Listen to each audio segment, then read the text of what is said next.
obviously last week it was a 2-2 draw between the two teams there, with the Navy and the Army down there at Havant and Waterlooville, and their head coach Stu Morgan makes 4 changes from the team that drew with the Army last Tuesday, welcoming back Dom Berger back into the central defence there. And I know that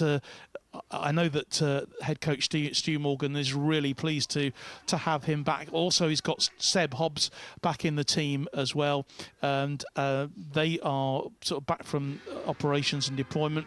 And Josh Woolley, who came in as a substitute, and also Jensen Bryan as well, they came on and impressed as substitutes. Let's move to the RAF then, as they come out onto the field now, taking to the field, and Danny Bartley, their head coach, in his final season with the team, almost unrecognisable, the squad this year, with 12 players missing from last season's squad. So a whole new group of faces, really, with a brand new captain, of course, Blake Ledger.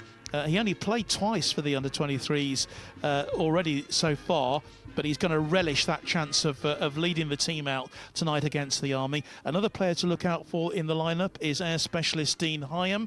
He scored in the 2-0 win over the Army last season. Don't want to remind you too much about that, Steve, but also played in that deciding game against the Navy 12 months ago, when it was so very, very close to them actually winning the title. But of course the Navy came through and won it 1-0 to win their 3rd successive inter-services under-23 title. So lots of new faces, lots of new players, and hopefully we're going to get to know a few more of those as the game goes on. There will be a corner then for the Navy, which Jensen Bryan will be taking. Bryan, who was one of the substitutes last week and guaranteed his starting lineup in Stu Morgan's team this evening, with an excellent display. Gets the corner in, it's floated in, and it's headed into the net very, very early on, and it's Seb Hobbs who's got the goal. What a start for the Royal Navy here. A perfect corner, brilliantly taken by Jensen Bryan, and there was Seb Hobbs to nod the ball home. Navy asking all the questions at the moment, but and the RAF just finding it a bit difficult to really move their way through, but they are coming forward now, and what a goal! Well, that was a commentary curse then, and what a brilliant goal. Brilliant run into the box, just picked it up from nowhere, and it's 1-1.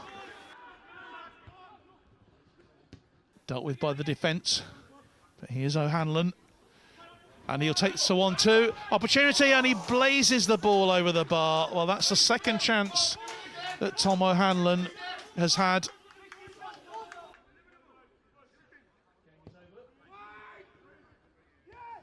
Oh, it's a real chance then, into the side netting in the end.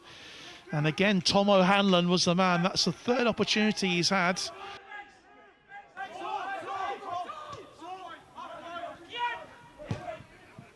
Taylor with the cross.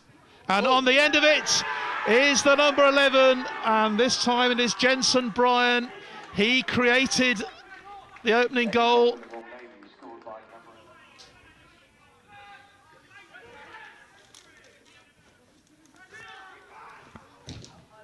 Oh, but again, great defensive work from the Navy, just once more keeping O'Hanlon out there. Nice control from Long. Navy have it though, or the RAF rather have it,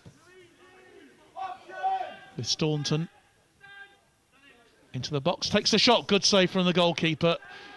Danger not over yet, that'll be another corner. Last chance saloon then for the RAF, and to take this corner is going to be Callum Calverley. Keeper's up. Keeper's come up for it as well. Navy managing it, a bit of pushing going on. RF's on the edge of the box. Maybe it isn't the last chance, and that's going to be another yellow card for the Navy. Who is going to take this? Really vital stuff for the Air Force here. If they can get an equaliser, it keeps them in the tournament.